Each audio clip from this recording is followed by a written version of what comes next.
What's up, music fans of the internet? I'm Derek, And I'm Kevin.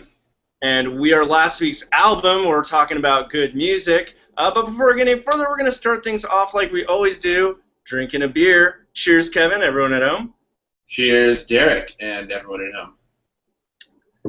So this week we have kind of a year-end gift for you all. You know, it's almost Christmas, spirit of giving and all that. And so our gift to y'all, the listeners, is our favorite albums of 2014. And this is a list comprised of albums that Kevin and I both gave 5 out of 5. So they were in cumulative 10 out of 10s. So here they are in no particular order, although at the end Kevin and I will be giving out our personal favorites, so you'll want to be sure to stay tuned to hear those. And so let's kick it off. Kevin, what is the first in our particular list here? Sure.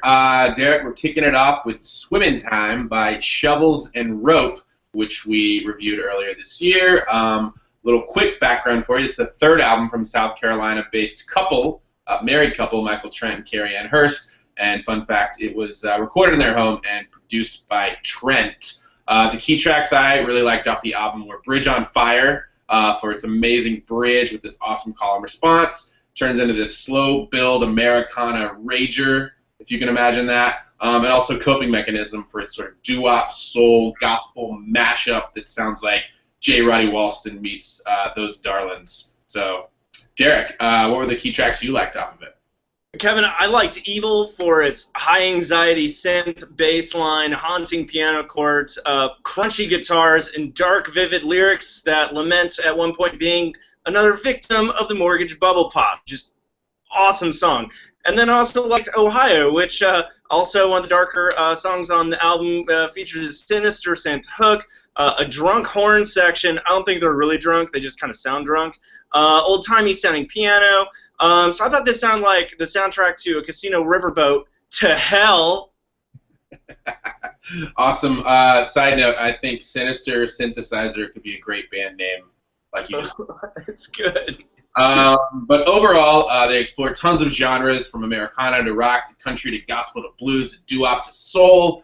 They add a lot of vocal flair and explorations that really keep it really interesting. And for me, some of their best narrative work to date, both lyrically and compositionally. Derek, what was your overall take? A lot of the same, the variety of sounds, all well executed. But, I really thought if the catchy melodies and sounds that we described didn't engage you, the stories definitely will. And some of them might even come back to haunt you. You want to try and go to bed and, I'm worried about this mortgage bubble. Is there a bubble? I don't even know. So that brings us to our next album on the list, and this is They Want My Soul by Spoon. Spoon being the long-tenured Austin-based indie rock outfit led by Brett Daniel. This is their 8th full-length album, and fun fact, their first in about 4 years since 2010's Transference.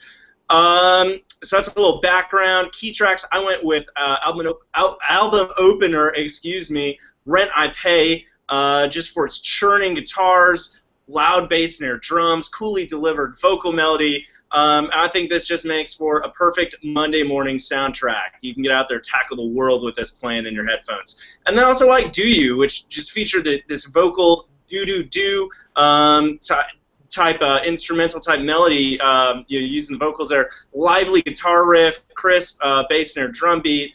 Chorus just featuring in the background legato piano and some synth flourishes. Which just really played well with the vocal melody. I thought this was just kind of a very adult or mature Spoon song, I thought, which might come across on the rest of the album, but that's in our full review. But Kevin, what key tracks did you have?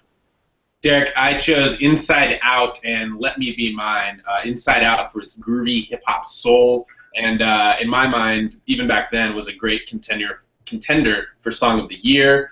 And Let Me Be Mine is definitive Spoon at their modern or current day best, smoothly danceable with a rough live energy, all really nice. So, yeah, overall, sturdy rock record from one of the most underratedly reliable bands. What about you, Derek? Yeah, completely agree. It just felt a lot less formulaic to me. I think the time away really allowed them, just gave them the peace of mind to be more creative. Obviously there was kind of a greater instrumentation, allowed for more texture. And then I also thought that they used kind of silence or the absence of sound to greater effect than they had in the past. So just, yeah, really cool to see them come back after a couple of years and lay down a sick album. Yeah. So, Kevin, what's next on our list? Next up, we have Remedy by Old Crow Medicine Show. Their 9th album in 15 years. They've lost Willie Watson to a solo career. They regained Critter Fuqua, one of their founding members, and the first album since they became the newest members of the Grand Ole Opry.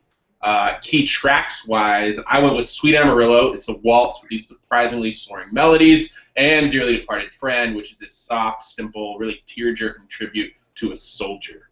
Derek, what did you pick again? My first one was album opener, brushy mountain conjugal trailer, lively strum, banjo, mandolin, guitar, wailing harmonica. A lot of these instruments kind of have patterns where they kind of mimic sirens. The wailing harmonica. Just really kind of a unique twist on the theme here, which describes a conjugal visit that nearly incites a prison riot. So that was just, I thought, a great way to open an album. Prison riots. Fantastic. And then my other key track here was actually album closer and also prison-themed, The Warden. This one stood out to me as it really featured harmonized vocals and sparser instrumentation, which is really kind of a change of pace for Old Crow. But I thought they achieved it very well, and I really liked the lyrics, just kind of drew some parallels between The Warden and his charges. Just really, really great song here. Fantastic album overall, but I'll let you kind of describe overall rating there. Yeah, Ketch Shakur's voice sounds better and more ambitious than ever. They sound tight, purposeful, and thoughtful, but with that youthful energy that's sort of a trademark of Old Crow, and they really serve each song perfectly with different vocals, different themes, different orchestrations. So yeah, what's next up on the list, Derek? Next, Kevin, is St. Vincent by St. Vincent, and St. Vincent is Annie Aaron Clark, and fun fact, St. Vincent, self-titled album, is not the first album for Miss Clark here. This is actually the 4th full-length, and she started out playing with Polyphonic Spree before touring with Sufjan Stevens. Has really kind of established herself as one of the preeminent guitarists in her generation, I guess. I don't know if I'm expanding myself, if I'm throwing myself in a generation here.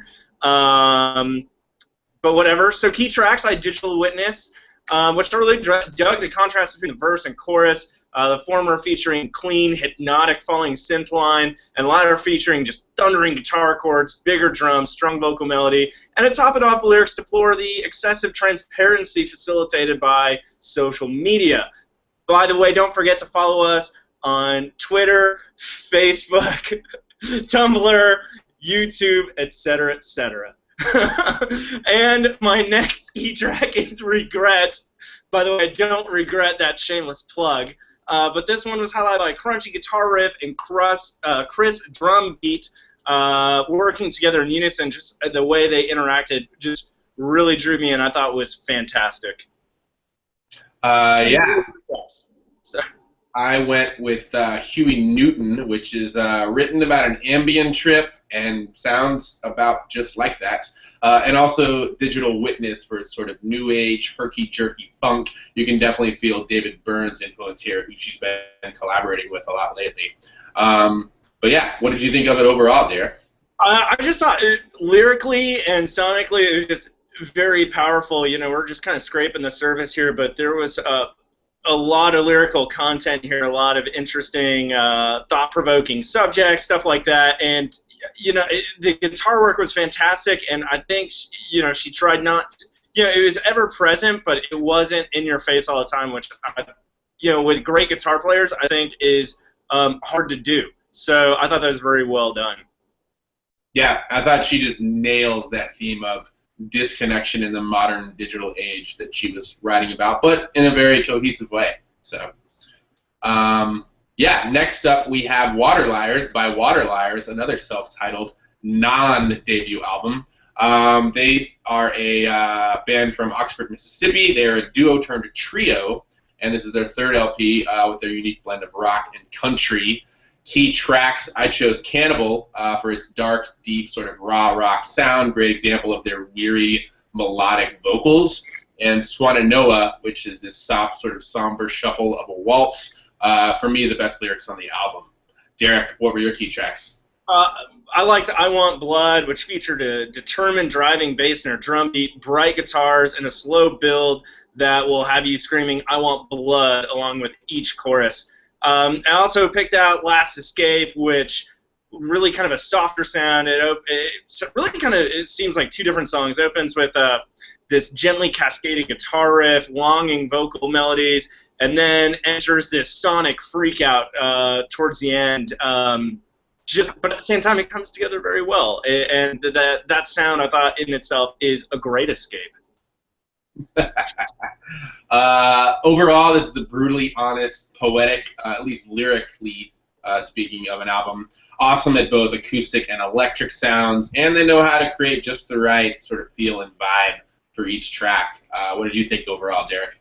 I completely agree. I think the sound and the lyrics oftentimes just were delivered in such a manner. I don't know if they were like writing the song to match the delivery of the lyric or vice versa, but there were some points it was just it was amazing how well everything came together, you know, with the sound and the delivery of a specific lyric. I just really dug that band, and I keep going back to that album because it's just great. Sweet. All right. Well, there you have it, guys. All 5 best albums of 2014, and now the moment of truth. The best album in Derek and or mine's opinion. Derek, I'm going to put you on the spot and make you go first. Kevin, I'm going Remedy with Old Crow Medicine Show. I just thought, top to bottom, that there were so many fantastic songs. Sweet Amarillo, I would have picked that as my key track so many times, but you beat me to it. But it's still just so fantastic.